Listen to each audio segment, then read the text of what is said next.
tries to sneak out. Keeps his eyes downfield. End zone. Touchdown, Arlington. Quarterback Perez making plays. Still in the backfield, Perez takes a shot downfield with the wind. Has Peyton wide open. How about Arlington? 58 yards. Great throw by Perez. Perez continues to deal. Takes a shot. Has a receiver. Caught. Touchdown, Arlington.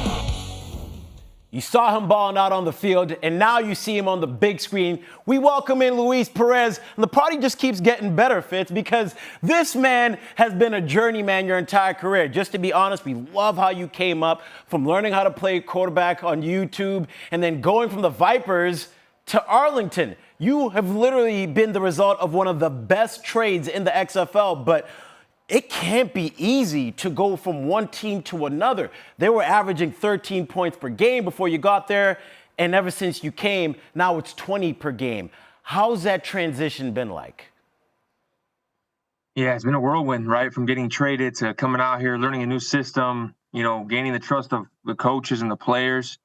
It's been fun, though. I've embraced this journey, and we're just getting started. How different is it? Because we're used to the concept of trades, but trades usually mean you go to a total different city and a total different team. You guys train in one hub. So how weird is it to be traded, but then still see everybody all the time? Yeah, so the trade, was a 20-minute Uber to get to the Sheraton Hotel. But, it's been great, though. I'm forever grateful, for Rick and Coach Stoops to, make that trade and believe in me. And as you can see, our offense has been getting better and better every week. And, hopefully we keep that trend going. Another thing that I've witnessed just from the live mics is the way that you've kind of taken up this leadership role. How has that been from you, and how have you relied on your past experience to help you just automatically accept that? Yeah, so I've been in a part of all these leagues. I've been in the AAF, I've been in the Spring League, been in the USFL, been in the first XFL, and now here. It's kind of the same deal, right? You have to gain the trust of your teammates and your coaches pretty quickly, right? Usually you get about 3 or 4 weeks of practice, and then now you're playing games, right? This situation was a little different because I had to gain the trust of these guys in 4 or 5 days, knowing I was going to go out there and play. But no, the transition's been really good. From when I first got here, the coaches did a phenomenal job putting me in position to succeed, putting plays that I was comfortable with and slowly kind of easing me into the offense. And as you can see, like I said, just that trend just keeps going up. Well, with that trend going up, the passing yardage has also gone up. It's up over 100 yards a game since you joined the team. That means a lot of people have to gel. How difficult has it been in this season to gel with your receivers and get that level of productivity? Yeah, I think it's just those guys gaining the trust in me and vice versa with me, right? And I think, all the work that these guys put in off the field, I think the biggest emphasis I try to bring when I got here was, hey, yeah, we have practice times, but we still got to meet, later at the hotel. We have to meet after practice. We got to do all these things to get on the same page because, again, I've only been here, 4.5 weeks or so. One strength about your team is the defense. You have forced a turnover in every single game. How much does that help the offense and make you feel comfortable every time you step on the field? Yeah, no, our defense has been tremendous all year. And yeah, it starts with Coach Lewis and Coach Hayes, and I mean, it trickles down. You can see, the level of intensity these guys bring. And we have a lot of veteran guys on defense and, it shows up. These guys are hungry. These guys are, ready to play. And you can tell, man, that we're so close to making plays on every single one. And like you said, every single game we've had a turnover. So it's definitely helped the offense. I mean, let's have a real moment, though. Y'all got some disrespect going into the playoffs, right? There was a lot of conversation about the XFL playoff system for you guys. How did that feed your locker room going into the semifinal game?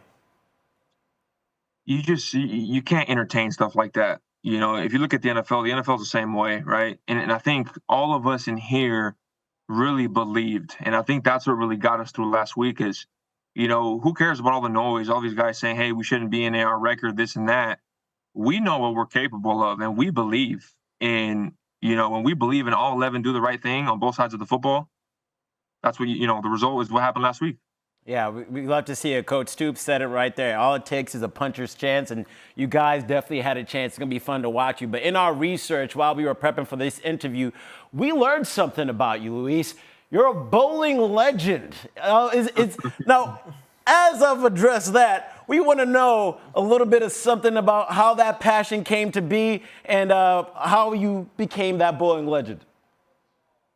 Yeah, so really the first time I really got exposed to it was my dad's birthday. I was about 10 or 11 years old, and we went out, and we just started bowling for his birthday. And my dad, was a pretty good bowler himself, and I did pretty well. I beat everybody, and I really enjoyed it. And then from that time, it went to going every weekend, and then from there it was, hey, let me get my shoes, let me get my own ball, let me join a league, and it just kept escalating like that. And then sooner or later I took love for it, and I was in the bowling alley 6-7 times a week, bowling 4 or 5 games a day, and I was getting after it. Give us the real. Don't be humble here for a second. How many perfect games are we talking? Like, what's a run look like for you? 12 perfect games. 12. Well, he do it off rip. And do it right on top of his head. Joey G, I know you're over there monitoring everything. What you got for him? Luis, you famously gave up your professional bowling career to pursue quarterbacking through YouTube, which means you got to be a junkie. Although your page says you haven't posted a video in 8 years, what is like your guilty YouTube obsession? Is there a channel? Is there some sort of content that you just find yourself in wormholes in? Not really. Taylor I Swift? don't really have a channel. There's really Coco no Melon? channel. I mean, I love watching highlights of like former players like Peyton Manning, Brady, Breeze, Rodgers. I love watching stuff like that, NFL films. And occasionally you will catch myself looking at old Pete Weber against Norm Duke, showdowns and stuff like that. But really I use YouTube as like more educational, versus more like recreational, if that makes sense. Man, and we appreciate it. We love your story, like Scooby said. It's been fun to watch you do this thing, and really cool to see the trade turn out to be so beneficial for you and for your team. Best of luck in the game. We wish you luck moving forward. Thanks for hanging out with us. Appreciate it. Thanks for having me, guys.